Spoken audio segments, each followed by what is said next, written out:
توی بخش اول میخواستم یه سری مقدمات و نیازمندی ها رو برای شروع یادگیری بهتون بگم.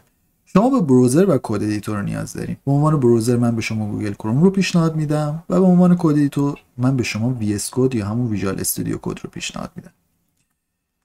محیط وی اس کد یه همچین محیطی هستش و شما میتونین داخل این محیط کداتون رو بنویسین و اونا رو اجرا کنین. یه گزینه‌ای که این بالا وجود داره اوتو سیو هستش.